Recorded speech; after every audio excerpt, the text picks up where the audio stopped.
And welcome to Hannity. All right, tonight, chaos in New York. Criminals now are roaming the streets. We have disturbing new video that shows a violent felon brutally assaulting this woman we showed you earlier in the week, a random attack on a subway platform near the airport. The attacker previously beat his own grandmother to death, was out on parole for a variety of other crimes.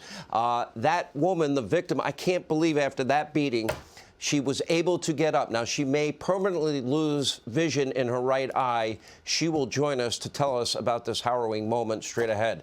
Also later, get ready, buckle up. ESPN host, our buddy Stephen A. Smith will join us. We'll get his take on the gruesome injury from last night's Thursday night football game. We'll get to that, but we begin tonight in the Washington swamp, now led by some of the dumbest, most incompetent people on the face of the earth.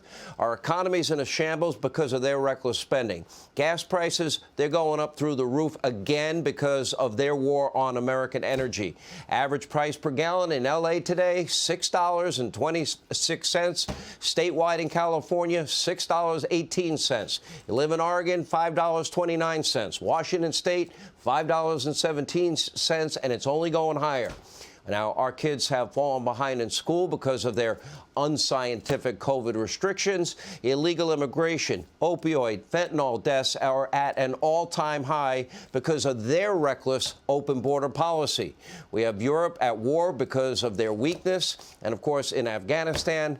And now we have Vladimir Putin threatening to use tactical nuclear weapons, and today pretty much declaring that 1/3 of Ukraine is now his. And in the wake of Hurricane Ian, Florida's Gulf Coast is now lucky to have strong state and local leadership because, obviously, the President of the United States is not mentally capable of coordinating anything. Take a look. The FEMA administrator, who's become the MVP here these days, I spent a lot of time in this room, Griswold of FEMA and the entire workforce, the people directly impacted by Hurricane Ian. I'm going to use this. It made landfall yesterday, but we're here to talk about America. Okay, thank you. Thank you. Mr. President. I don't think he knows the name of his own FEMA director, and it gets worse. Earlier this week, this was maybe the lowest of all lows when he attempted to introduce a congresswoman that he was supposed to be honoring who tragically passed away in an accident in August. And instead of honoring that legacy, he asked her where she is. Take a look. And I want to thank all of you here for including bipartisan elected officials like Representative Governor, Senator Braun, Senator Booker, Representative Jackie. Are you here? Where's Jackie? I didn't think she was going to be here to help make this a reality. I want to thank all of you for being here, and Booker, and where's Jackie? Where's Jackie? Okay. This guy's not mentally competent for any job, much less the hardest job in the world, that being president. But frankly, his vice president, she's not much better. During Kamala's trip to Asia, yeah, she made a complete fool out of herself and frankly did not make our country look particularly good. Take a look. It's something to actually see this with your own eyes. And it's so close. It's 50 meters away now. That's North Korea at the woodline. That's it. So the United States shares a very important relationship, which is an alliance with the Republic of North Korea. And it is an alliance that is strong and enduring. And today, there were several demonstrations of just that point.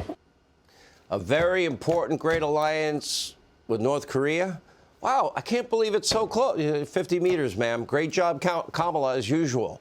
Now, the next in line to be your president would be 82-year-old Nancy Pelosi. And while Nancy constantly finds a way to outperform the stock market, well, her job performance as Speaker, yeah, that's always lacking. Here's her take on what she's calling Hurricane Iran. Take a look. Almost $19 billion for FEMA's disaster relief fund. Some of it needed right away for Ian, but it's more will be needed.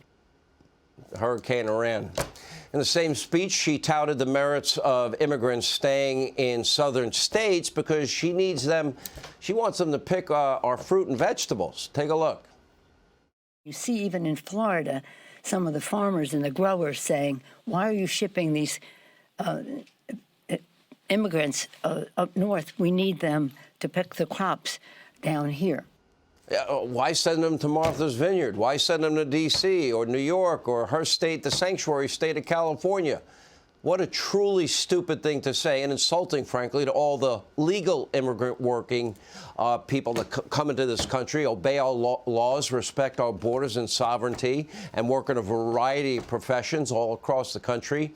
Now, after decades in politics, Pelosi, Biden, Harris, they've all lost touch with reality. They don't understand the ramifications of their god-awful policies. They don't have any empathy for you, the American people. They are totally insulated from any and all socioeconomic hardship, and they lack all the moral courage to ever admit failure and reverse course. In fact, Joe Biden's biggest concern at the moment is that Italy is soon going to have a conservative prime minister that believes that you ought to be able to call yourself an Italian, a Christian, a mother, and a woman. At a closed-door fundraiser, Biden said that she is the, quote, the reason why I'm so concerned that democracy is at stake.